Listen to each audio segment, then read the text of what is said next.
you may or may not have already heard about this new thing that's coming out called the GDPR. I am really grateful that I have Christy Westerfeld here today to talk to you guys about what you need to know.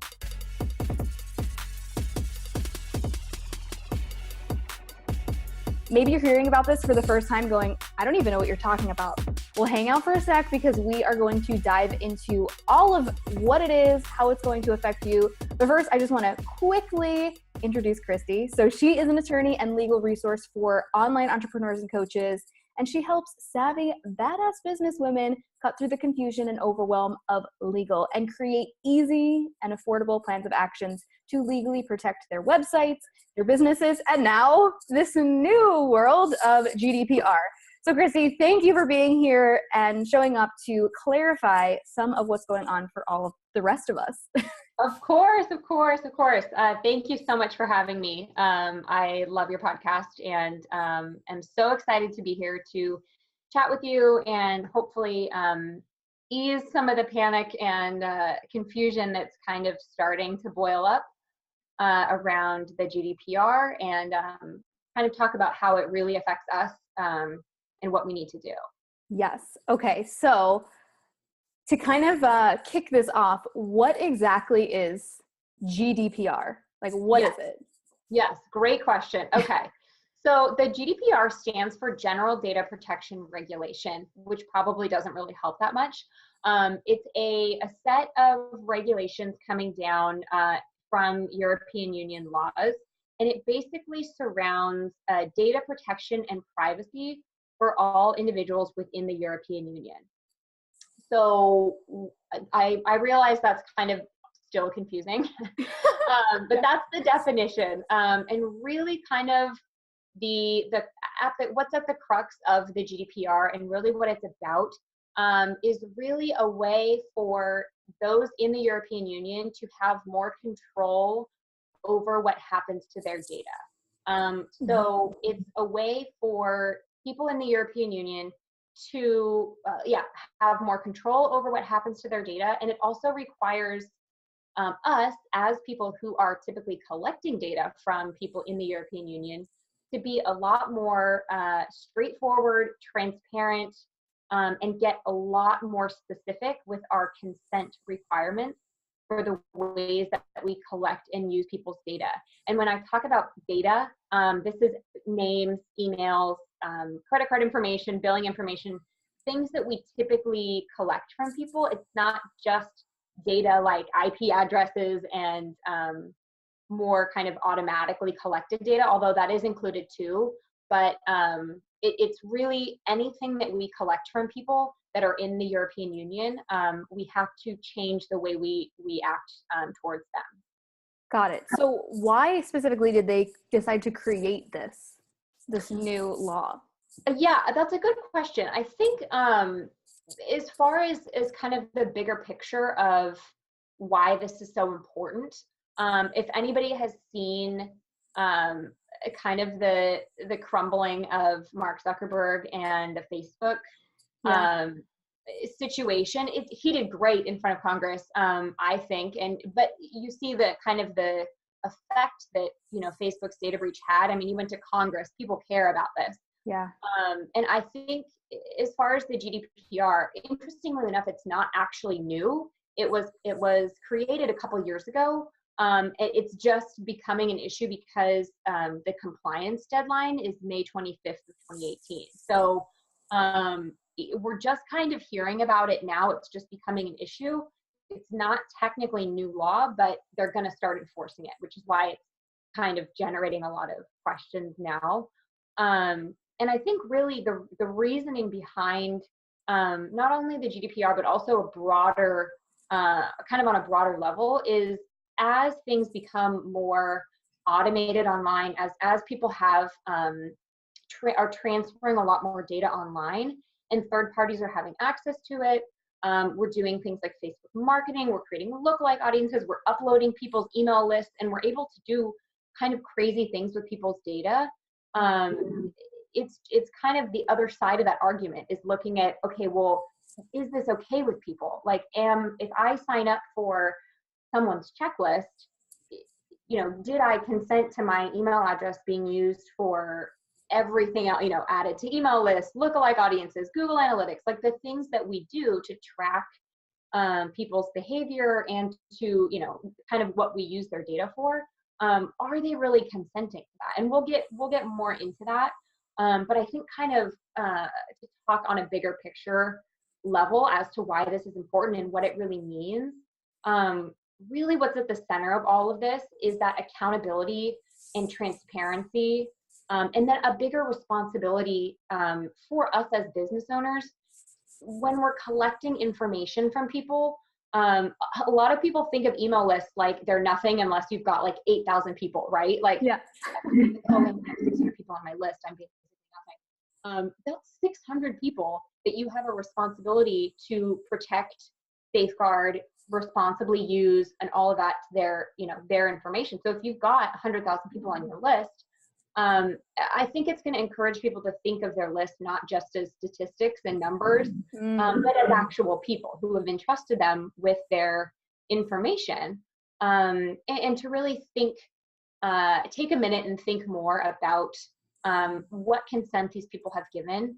And so we're going to talk about consent is a huge piece of GDPR, but really I think it's going to allow people to have a greater connection with their audience as well, because you're getting that consent from people. You're going to have maybe a smaller audience in the beginning once we comply with GDPR, but it's going to be a more engaged audience, and I'll talk more about that. I think it's actually going to be a good thing once we get compliant, even if our lists are smaller.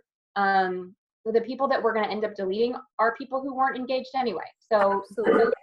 and you end up with a smaller list, people that have specifically consented to be on your email list, receive promos from you, and all of that. So yeah, I think it's really being created, kind of to answer your question, to kind of make up for all of that. There's a lot of use of data, and it's kind of not spiraled out of control. That's probably a little bit dramatic, but I think the laws are trying to catch up with that.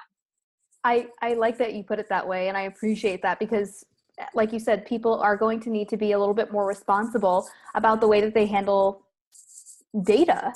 And even if it's not affecting the data from people that you're getting email lists from the US, Canada, other areas of the world, I think just the mindset shift around, did this person really consent to that? That's a really interesting reframe on the way that we as marketers are going to have to show up and really nurture and take care of our people, and not see them as a statistic, and know that every single one of those emails is a person. Exactly. And a person is a person that's entrusting you with their personal information. They're giving you their name, their email at the very minimum, probably, sometimes phone numbers. And we'll talk about all that too. But yeah, these are people that are saying, I want to receive the information that you've created, and in exchange for that, I'm going to give you this personal information. And then it just kind of eliminates the ability for us to say, then I'm going to add you to this list and send you this, and also do this, and kind of go send it, add their email to a million other lists. Absolutely. And ultimately it could end up being a reviving of email marketing in some ways, because I talk to people all the time who are, trying to build their freemiums and this and that. And it's like, how many freemiums do you open? You're getting inundated with so much content, so many emails. And oftentimes you're looking at it going, how did this even end up in my inbox? I didn't opt in for this. So I like how you put that. I totally agree, now that you're reframing it for me and hopefully a lot of us, that this really is going to be a huge benefit to really being able to nurture and connect with people we actually want to speak to, and really all of us being more protected in the online space. Absolutely. So why don't you fill us in on a little bit of what is included under GDPR, and like what are the changes that we need to be aware of?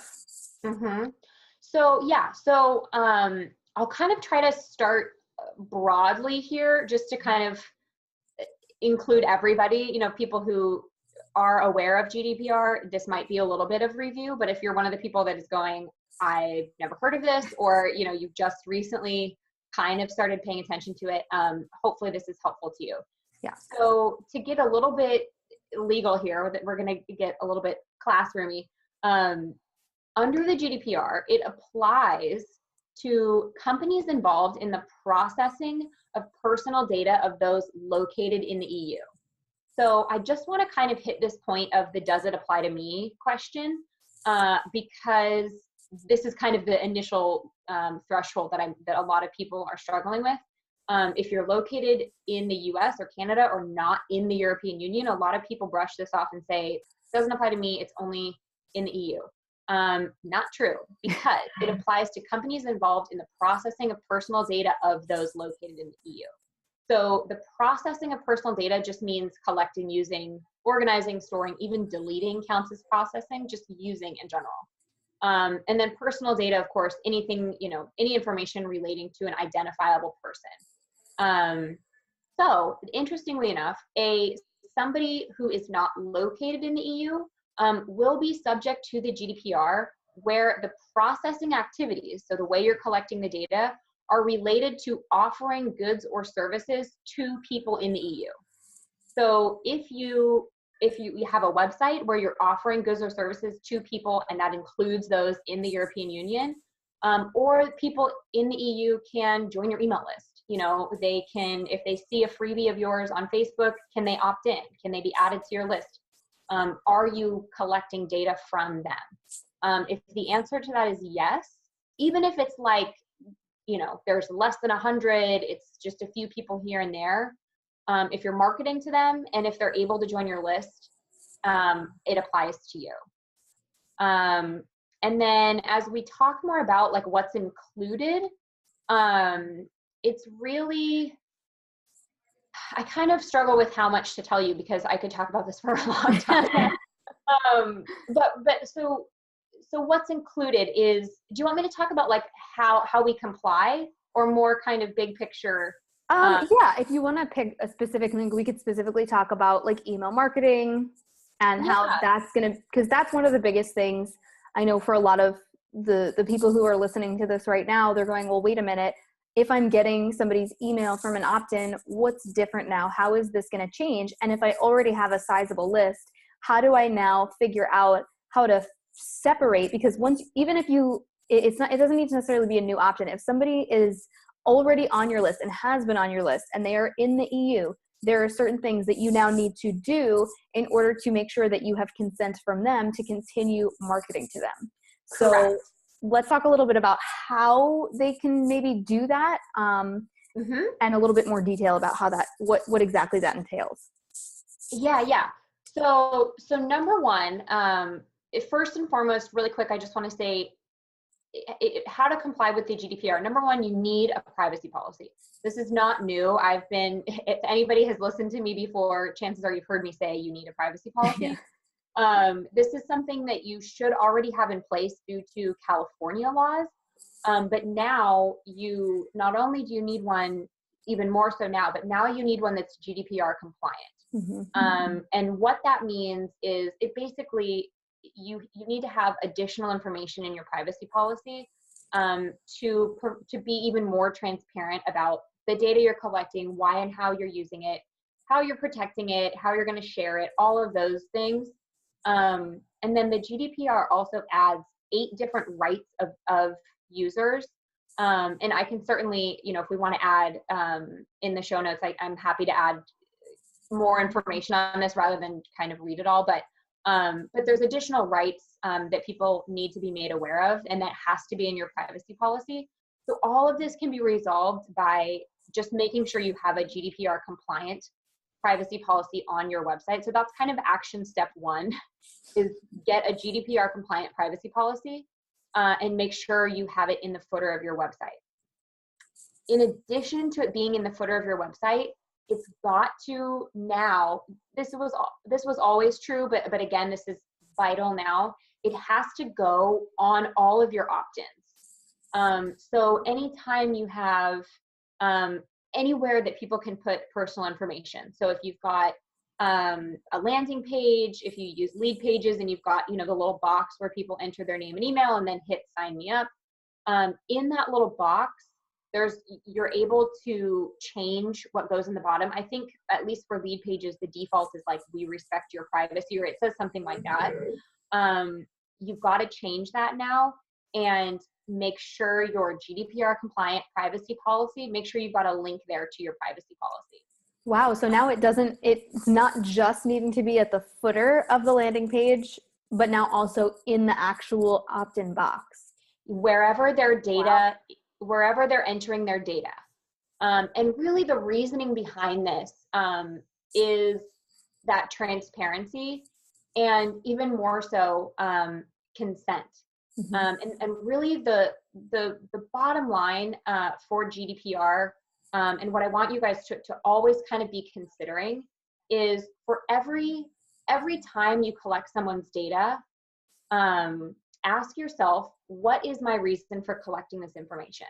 Right. The GDPR requires that you always have a legal basis for collecting any type of information. And then anytime you're going to use it as well. So that's kind of confusing. Let's kind of unpack that a little bit. There's 6 different ways that you can collect, or 6 different legal bases in the GDPR that you can legally collect and use information from people. There's really a main one that we're going to use probably 95% of the time, and that's going to be consent. So every time you collect and use data from someone, you've got to check that you have a legal basis for doing that. And a lot of times the legal basis is going to be consent. And this really matters when we're talking about our email list, right? Because as we were kind of talking about, when there's kind of a market standard, or it's become industry standard, where when we collect information from someone via a freebie, or we want them to sign up to a webinar, whatever it is that we're offering for free, we use those to then build our email list, right? So we're asking people to opt in to something, let's say a free checklist, and they're consenting, they're agreeing that, yes, I'm giving you my name and email in exchange for that checklist. The main difference now is that's where their consent ends.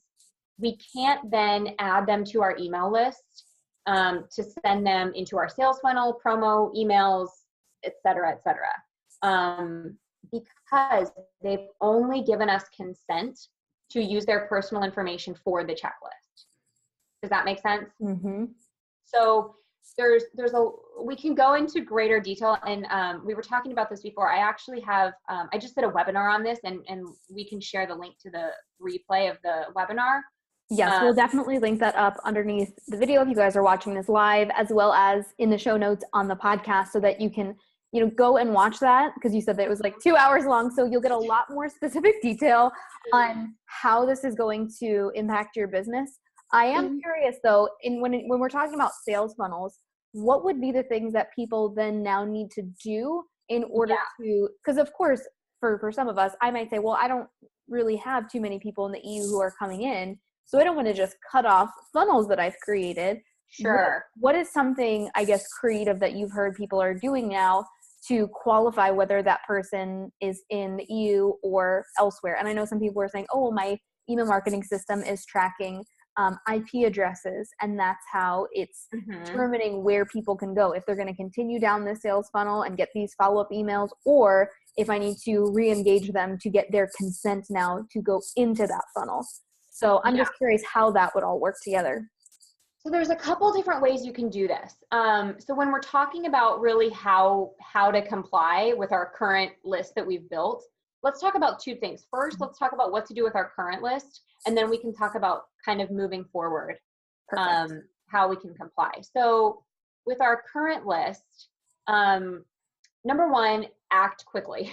So GDPR goes into effect May 25th. And that doesn't mean start doing this by May 25th. If you don't have consent, that fresh consent, we're calling it, or kind of the renewed elevated level of consent, from people that are located in the EU by May 24th, you've got to delete them, because deleting is actually a form of processing their data. So ironically enough, you'll actually be in violation of GDPR if you delete their information after May 25th. Oh my gosh. Deleting counts as accessing as a form of processing. So, so that's kind of just something to keep in mind. I would encourage you guys to start this process now. There's a couple different ways you can do this. If you want to,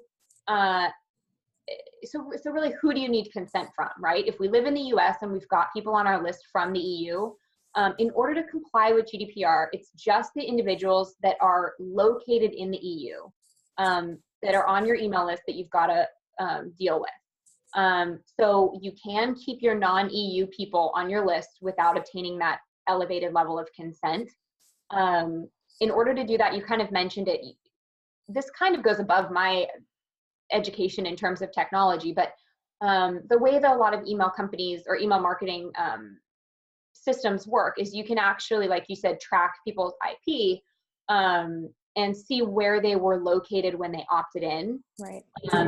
So if that's the route you want to go, it's everybody who, when they opted in were located in the EU, or if you're not sure, if there's something, somehow you can't see where they're located, add those people into the potential EU list as well. Mm-hmm.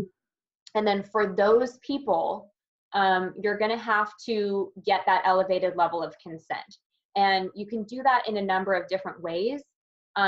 Probably kind of the best way that I can think of and that I've heard is kind of run a re-engagement campaign. So reach out to them and really kind of resell them on why they want to be on your list, whether that's the value that you're adding, discounts on your programs, anything that you are going to be providing them in terms of value and services. Let them know that, and then in the email, give them the option to re-opt in and to join your email list. And then once you get consent from them for your email list, this is kind of going further, but keep in mind that consent is then just for your email list. So we've got to get consent for everything that we use their data for. So to answer your question there, as far as what to do with your current list, for those of the people that are on your list that are located in the EU, that's what you've got to do. You've got to get that elevated level of consent for those people. And then, once they're on, once they've re-opted in, then you're good to go. The other thing that I would recommend doing is once you've got your GDPR compliant privacy policy on your website, email your entire list to advise them that you've updated your privacy policies. I'm sure I've been averaging getting like at least 1 to 2 emails a day from tons of people saying we've updated our policies. I just got one from Under Armour like 10 minutes ago. So Wow. you can be one of those people as well, and just let people know you've updated your policies, and then give a link to your privacy policy. And that's going to advise even US people of your new policies. Amazing. So I'm curious, if you are not in compliance, how or in what ways are they able to take action, or like what are the consequences of not being compliant? Yeah, so this is a good question. The short answer is huge fines. Okay. Yeah. But the realistic answer, in my opinion, and I say this with like a huge, bold legal disclaimer, that are they really going to focus on small companies? I don't know. Really, the way that this could come back to bite you is if one of your, is someone in your world, someone on your email list or a customer of yours complains. Yes. And that's very likely. I mean, we've been talking about kind of everybody is becoming more educated on this topic. And as you become more and more educated on this topic, you start to kind of see like you're on 30 people's email list and you have no idea how they got your information. Right. People are going to get more and more aware of that. And if you're someone who sends 5 emails a day to someone who didn't agree to be on your list, and you irritate them to the point where they don't want to just hit unsubscribe, they want to, tell on you, they can. And if someone is alerted to your non-compliance, that's probably the most likely way that you'd get hit. Mm-hmm. Whether or not they just find you out of the blue, not realistic. That's not to say that it can't happen. Certainly it could. I have no way of knowing who they're going to target, but but that's, in my opinion, that's the most likely way that somebody would get in trouble, is if, you know, someone alerts them of your non-compliance. Sure. And I'm curious too, will email marketing softwares and certain systems like Lead Pages or Kajabi, are they going to, and you might not know the answer because there's so many different softwares and systems, but I'm curious, just as throwing it out there to all of you guys who are like, well, I'm not going to be found, or I'm not going to be, targeted because my business is so small. Yeah, maybe not by the EU, but if these companies don't want to get in trouble, that they've got all these service providers who are misusing their software, I'm curious if they're going to take action in some ways and, alert you that, hey, you can't use our system anymore or whatever. Yeah, that's a really good point. I hesitate to get into this because this is a little bit of the nitty gritty of the GDPR, but I'm gonna do it. Okay. So there's one other thing, and this, I swear this is related to your point, because this really involves email marketing services. The GDPR breaks down data controllers versus data processors. And again, if anybody wants to read about this or learn more about this, click on the link to the webinar. I talk about this in great detail, but I'll just give the cliff notes here. Basically, if you're the one who decides how you're going to collect and store and use data, you're a data controller. And really that is pretty much all of us, unless you're a virtual assistant who doesn't have their own business and you just work for other business owners. If you're the one that decides the information you're going to collect at an opt-in or for a webinar, if you're deciding which email marketing service to use, all of that, if you're the one making those decisions, you're the data controller. Data processors are pretty much, there's a lot of data processors, but for purposes of my explanation, data processors are our email marketing services. So ActiveCampaign, MailChimp, all of those services, they don't decide what information to collect, but they do process our data that we give to them. And the reason this is important is the GDPR requires that data controllers have processing agreements with data processors. So I have to have a data processing agreement in place with ActiveCampaign. That's my email marketing service.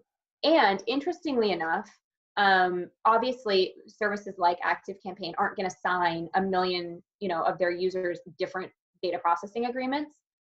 So what they've done, I actually just completed mine yesterday, is they've created a service where you can click on a link, you're taken to their data processing agreement, and then you can sign it via HelloSign, I think, or DocuSign, something, I forget which one they used. And then you download it, and then you have a data processing agreement with them. So there's actually requirements like that, where I'm not sure what they're going to do, but if, for all the people who, let's say, use ActiveCampaign who don't comply with that by May 25th, I'm not sure if there's something they're going to do about it. If they're going to say, hey, we don't have a data processing agreement in place with you, please do this, or if they're going to kick you out. I have no idea. But it's a very interesting topic because it's possible. Now, the responsibility is on us as the data controller. It's not on them. So they might just say, oh, well, they're going to be non-compliant. It's not our fault. But I guess we'll have to see. It is a really interesting topic. Yeah, this is really fascinating. And because it's now everyone's starting to talk about it, it's kind of like taxes where everybody waits until like the week before to start really going, oh my God, wait, I should have started this 6 months ago by, doing all of these steps with my list. But I only even heard about it about a month ago. So yeah, it's made its way through the grapevine. Absolutely. I know. And it is something too that, it kind of creeps up. People hear about it. They think, oh, European Union law is not going to apply. And then you learn more and more and you go, oh crap, I think this does apply to me. Like, does this really apply to me? Do I really have to do anything? Like, you kind of, get more and more concerned until it becomes full on panic. Yeah. But this is not, it's not panic worthy. And that's really my goal with you today is to give people actionable items and actionable steps to take so you walk away with a list of, okay, I need to do these 4 things. It's not the end of the world. I don't need to close my business. Right. Okay, cool. So we just went through like a lot of really like detailed stuff, and maybe some people's heads are spinning a little bit.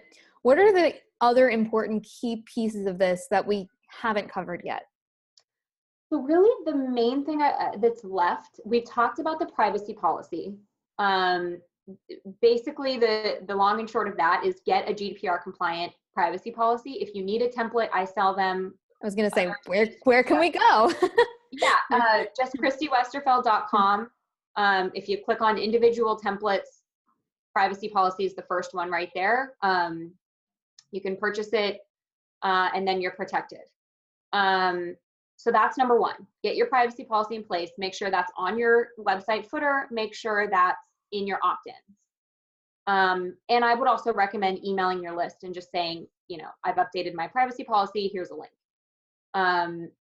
With your current list, we've talked about how you have to get that elevated consent with those that are in the European Union. The other thing is moving forward. So once we've kind of checked these boxes, we've got the privacy policy in place, and then we've gotten either the fresh consent from European Union folks or we've deleted them. Moving forward. So really the point here, and I want to kind of educate you guys so you feel able to make these decisions independently going forward. Because stuff kind of becomes less confusing once you kind of understand the bigger picture of it.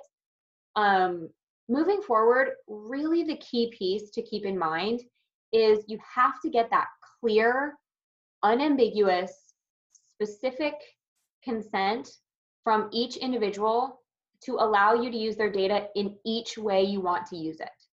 So it's kind of like every time you want to take a step, you need their consent to a certain degree. So for example, if you're creating, like, let's kind of break down a new sales funnel. So yes. Let's say you've got an opt-in and it's going to be, we'll just use a checklist again. If that's what you're going to do, you will have your opt-in. At the point where someone opts in, they're going to enter their name and email. You're going to have a link to your privacy policy. You're also going to include, well, there's a couple ways to do this. So I'll give you the options. When you, at that point of opt-in, you can give them an option where they can check a box that says, yes, I would like to be added to your email list. They can check a box that says, yes, I would like to receive promotions from you. Whatever the additional reasons or ways you're going to use their data over and above just that checklist, you can include little check boxes on your opt-in. That's one way to do it. The other way to do it, which I will probably do, is you get their name and email for that freebie, right? So you're getting specific consent to use their information just to send them the checklist. When you send them that email with their checklist in it, send them in that email, most people do this anyway, tell them more about you, who you are, thank you for downloading my checklist. And then in the body of that email, give them the opportunity to join your list. So you can say, my name's Christy Westerfeld. Thank you so much for for opting in to receive my checklist. Here's the link. You can download that. Additionally, this is what I do. I would like to send you, I'd like to add you to my email list. Please click here in order to be added to my email list. Personally, that's what I'm going to do. It makes the most sense to me. Whether you can do the check boxes, that's totally compliant. You can do, request that they join your list in an email. You could also do it on the thank you page. So if you have the opt-in and then, thank you for opting into my checklist, like I would also like to invite you to opt in to my email list. So then they would have to opt into that as well. There's a few different ways to do this, and certainly there's probably more that I'm not thinking of. But the goal behind all this is you have to get that clear, specific consent from them every way you want to use their information. So, so we've got to, anytime we want to use it, we have to get their specific consent. And I had a question come up in my webinar today that comes up a lot that I want to kind of just pre-answer. A lot of times people say, well, can't I just say, lump everything together? and say, here's my freebie. And also, if you enter your information here, I'm going to add you to my email list. Sadly, the answer to that is no, because that's not consent. And the GDPR specifically prevents you from getting that conditional consent. The consent has to be freely given is one of the specific quotes from it, which eliminates the ability to make it conditional upon something. So you can't say, oh, you want my freebie? Cool, you have to sign up for my email list, and then I'm going to give you the freebie. Everything has to be voluntary, freely given. They can only sign up to your email list by saying, yes, I want to sign up to your email list. It can't be, you can't give them a discount on something. You can't give them more stuff. You can't only give them the freebie. It has to be a voluntary thing. Yeah. And what you had said about having a checkbox, for some people, they'll set up a checkbox. However, they are only able to click sign up or enroll if they click and agree to the checkbox. But that is exactly what you were saying, that with this new law, you cannot do that because the person, it can't be, you can only get my freebie if you agree to all of these other terms. And I've seen some companies that have already been compliant, where basically you go, you're going to buy something, right? I can't think of a specific company. And then it says at the bottom, would you like to receive our promotional emails? You click yes or no. Would you like to learn about some other thing that we're like our live events, right? I don't know, whatever it is. And so you have the option to click yes or no, and you can still purchase or download the freebie with or without clicking those boxes, but they're giving, and sometimes they'll automatically fill for you. And then if you want to unclick them, you can, and you can still follow through with that purchase or enrollment. But that's really, going to be the next step, I think, for a lot of people, because it cannot be like you are only allowed to sign up for this if you agree to all of these things. Exactly right, except one thing, even the pre-checked boxes are not allowed now. Oh, wow. Yeah, so because that person's, you can't prove that they gave you affirmative consent when you have that pre-checked box, because they're not actually doing anything. So they specifically disallow the pre-checked boxes and the automatic opt-ins with the option to opt out, which is kind of what we all do when we just add people to our list and then they can unsubscribe. But that automatic joining without them taking that specific action to show they're consenting is what we can't do anymore. So it does throw in a lot of hurdles to what we do, right? It kind of throws the whole purpose of like, we create a freebie in order to build our list, Yeah. But it doesn't mean that we can't do it. We just have to take these additional precautions, like we talked about. So create those additional checkboxes, invite them to join your list in that initial email where you send them the freebie, or add it to your thank you page. I'm sure there's a lot of other ways. Those are kind of just the ones that I'm thinking of. But we can get more creative here. And since we're all going to be doing it, hopefully, people are going to know that that's what we're doing. And hopefully everybody still, or most people will still agree to join your list. Absolutely. Now, what if somebody says, well, I don't even want to work with people in the EU, so I'd rather remove the headache and really just continue to market to the US and Canada and not have to add in all these new layers? I mean, I guess there might be some people out there who are feeling that. Maybe there's some, companies that are like, well, I don't want people in the EU who are coming on my email list because my stuff doesn't even ship. Maybe they have a physical product. They're like, I don't even ship yet to, outside the US. So for those types of people, what would they put in place maybe on a landing page if they really just didn't want anybody outside of their direct market on their list? Yeah. So this is kind of a tricky question because you're right. A lot of people are just saying, fine, forget the EU. Like, I'll market to everybody else. Right. But it's really tricky because, I mean, for example, I'm not that far off. My products and services are really for the people in the US, Right. From a legal perspective, right? Does it work for international people? Yes. Do I have people from the EU on my list? Yes, but it's not a lot. Do I directly market to people in the EU? Not really, but they can view and opt into my stuff. Mm-hmm. So it's tricky because in order to cut that off, I mean, you would really have to prevent people from the European Union from opting into your stuff. So from a like technological standpoint, like, do you block that? I don't know. Do you put somewhere? It's going to require a little bit of creativity, in my opinion, because you're going to have to like very, very clearly cut them out. So, you know, it's interesting too, because the language of the GDPR isn't necessarily clear, because it says, you know, do you market to people in the EU? If so, it applies to you. So if you don't, you know, does it apply to you? I would still say if your website is viewable to them, and if they can opt in, you're kind of marketing to them. Or, you know, offering goods and services to them. You know, you're not necessarily, you don't have a store in the UK, but is it possible for them to opt into your stuff? Would you delete them from your email list? I don't know, probably not. You know, do you want to monitor that every day? You know, if you're getting 20 people opting in a day, do you want to go through and really check? Probably not. Mm-hmm. So I totally get the hesitation, and really the like desire to just say, fine, forget them. I don't even want to deal with the GDPR. I'm just going to cut out the EU people. That's your prerogative. If that's what you want to do, go for it. My 2 cents is to instead of thinking about it that way, just dive in, just figure out how to get compliant, get the right things on. If you don't have that many people from the EU, it's probably not that big of a deal. It's just going to take up a little bit of your time to get compliant.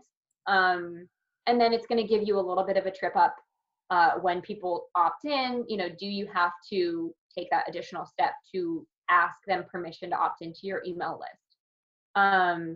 And one other thing I'll say on this, and then leave it, is we've been talking about, so this really applies to people in the EU, right? We only need to put up these extra precautions and safeguards to people located in the EU, or the, you know, residents, and were they in the EU at the time they opted in. My kind of food for thought on this, and ignore me if you want, but is it worth it to just comply across the board? Because who's to say that, you know, next year another country is not going to do this? People might follow suit. The U.S. is certainly, you know, threatening to, with Congress, you know, cracking down on Mark Zuckerberg, and people kind of learning about all of this. Me personally, I'm going to comply with my whole list, because if this happens again in 2 years, I don't want to deal with needing to now comply with, you know, okay, everyone who's located in Canada, or everyone who's located in another country, I'm going to now have to get, you know, jump through all these hoops for those people, and kind of do all of this again. Mm-hmm. I guess it really depends on, you know, the breakdown geographically of your list. Is it 5 people? Maybe you only need to comply with those 5 people. Is it 6,000 people and you only have 8,000 on your list? Probably worth it to comply. You know, it's totally a business decision, an individual decision. But I do feel like it's important to note that, you know, this is not a one and done thing necessarily. You know, if other countries start enacting these additional regulations, certainly if the US does, you don't have to worry about it probably if you've already complied. The new regulations might be different, who knows? But it's just kind of, I wanted to throw it out there that you can comply across the board. You don't have to do all this list segmenting. If you just want to get fresh consent from your whole list and then have everybody consent regardless of where they're located, you don't have to try to figure out every time someone opts in, you know, where they're located, and then, you know, which list, all that. So totally a business decision. It doesn't matter one way or the other, as long as right now you're compliant with the EU folks. But just kind of a food for thought. Such a good one though, because that's so true. It didn't even occur to me that other countries might very well jump on maybe this. Not, you know? Yeah, no, it's so true. Surely we didn't see this one coming, so. Yeah, exactly. Some people are like freaking out, like, oh my God, I have, you know, a few weeks before this all goes into effect. Mm-hmm. So we are going to put all of the stuff that you kind of talked about, all the bullet points and action steps. I'm going to link those up for you guys in the show notes, as well as the webinar that Christy did the other day, so that you guys can dive into that and go a little bit deeper. And if you guys need to update your privacy policy, which you probably do, Christy has really awesome templates for you guys that you can grab so that your stuff is going to be privacy policy compliant. So I will link all of that up for you guys as well. What would be the best place for them to come and connect with you and hang out with you if they have additional questions? Sure. So my website is just christywesterfeld.com. I also have a free Facebook group called The Legal Entrepreneur. It's kind of the hangout for legal Q&As. I host a weekly show in there where I take questions and answers. It's really kind of in my opinion, a great spot if you're an online business owner and you want to be legally compliant. That's a great starting point. And then, yeah, any other questions you guys have, please feel free, look me up on Facebook, just Christy Westerfeld, and my website. Amazing. Well, thank you so much for coming on here today and filling us in on all of this, helping us get legally protected. I really appreciate everything that you do in the online space and just showing up and giving so abundantly. So thank you. Oh, thank you so much. I truly love this, and I love being able to teach you guys, and thank you for your interest in being legally compliant. I know this isn't the sexiest topic in the world, but it is important, and hopefully I've made it somewhat easier to understand. Yes, you make it sexy and simple. Well, thank you. Awesome. Well, guys, definitely reach out, connect with Christy, and thank you so much. Share this with people who you know need to also get compliant. Like, that is how we're going to be able to protect ourselves and make sure that things are in place before May 25th? May 25th, yeah. 2018, coming up in just a few weeks. So share this out, guys, and thank you so much for listening. I will talk to you guys soon. Thanks. Bye.